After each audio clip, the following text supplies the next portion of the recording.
Breaking news. Breaking news. Breaking news.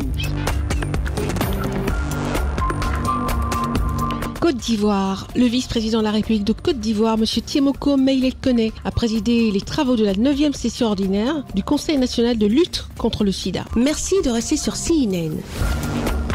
Breaking news. Breaking news. Le vice-président de la République, M. Tiemoko Meïlel Koné, représentant du chef de l'État, son Excellence Alassane Ouattara, président du Conseil national de lutte contre le sida, a présidé le vendredi 14 juillet 2023, à la salle des pas perdus du Palais de la Présidence de la République, les travaux de la 9e session ordinaire du dit Conseil. La première dame, Mme Dominique Ouattara, ambassadeur spécial de l'ONU-SIDA, invitée d'honneur de cette session du Conseil national de lutte contre le sida, a participé à la cérémonie. Le vice-président de la République a salué l'engagement de la première dame en faveur des couches les plus vulnérables, de la santé, de la mère et de l'enfant, et des enfants victimes du sida en particulier. Madame Dominique Ouattara a été ainsi élevée au rang de commandeur dans l'ordre de la santé, de même qu'il lui a été décerné le prix spécial du CNLS pour la lutte contre le sida. Émue de cette distinction et se vibrant hommage à son endroit, la première dame s'est montrée plus déterminée et optimiste, en indiquant qu'au regard des derniers chiffres plutôt encourageants, l'élimination complète du sida devient un objectif atteignable en Côte d'Ivoire à l'horizon 2030, malgré les nombreux défis à surmonter. Cette 9e session ordinaire du Conseil national de lutte contre le sida, CNLS, revêt une importance capitale, puisqu'elle marque la reprise des réunions statutaires du Conseil après 3 années d'interruption dues à la pandémie du Covid-19. La question de la lutte contre le VIH-Sida a toujours constitué un volet important de mon engagement en matière de santé, notamment en ce qui concerne l'élimination du sida pédiatrique. C'est dans ce cadre que j'ai mené plusieurs actions et plaidoyers en vue de lutter efficacement contre la transmission mère-enfant du VIH et de promouvoir le traitement pédiatrique sur le continent.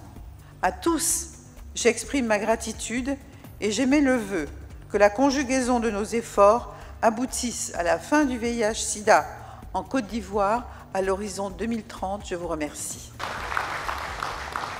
Le vice-président de la République a, à cet effet, engagé le gouvernement à approfondir les solutions proposées par le CNLS en vue de traduire ses recommandations en décision. Au nom du président de la République, le vice-président, M. Tiemoko Meïlel Koné, a saisi l'occasion de cette session du CNLS, qui se tient après 3 années d'interruption du fait de la crise du Covid-19, pour lancer un appel à la remobilisation et à l'action coordonnée et solidaire face au sida, visiblement en net recul. Votre dévouement à la cause des couches les plus vulnérables de la société est connu et reconnu ici et à travers le monde.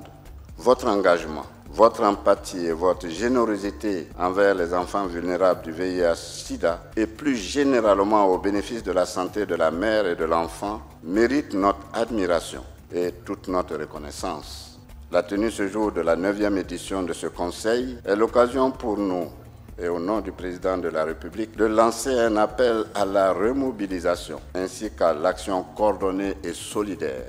Ces résultats probants obtenus ces dernières années, reconnus et salués par toutes les instances internationales, sont le fruit de l'approche multisectorielle adoptée par la Côte d'Ivoire depuis le début de la pandémie. Il nous faut maintenant redoubler d'initiatives et d'efforts afin d'atteindre l'objectif d'éliminer le VIH-Sida d'ici 2030. Selon les chiffres présentés par le ministre de la Santé, de l'Hygiène publique et de la couverture maladie universelle, M. Pierre Dimba, par ailleurs secrétaire exécutif du CNLS, il est constaté une baisse régulière de la prévalence du VIH-Sida dans la population au cours des 10 dernières années, passant de 4,7% en 2010 à 1,94% en 2021, soit une diminution de 77% du nombre des nouvelles infections durant la même période, ainsi qu'une baisse de 64% des décès liés au sida. Il est à noter que le Premier ministre, M. Patrick Hachi, président du comité interministériel de la lutte contre le sida, plusieurs présidents d'institutions et des membres du gouvernement ont pris part à la rencontre. Merci d'être sur CNN, la télévision autrement. Les programmes se poursuivent. Retrouvez en ligne toute l'information afro-mondiale sur CNN, la télévision autrement, C-Web Info et Radio Voltage 2.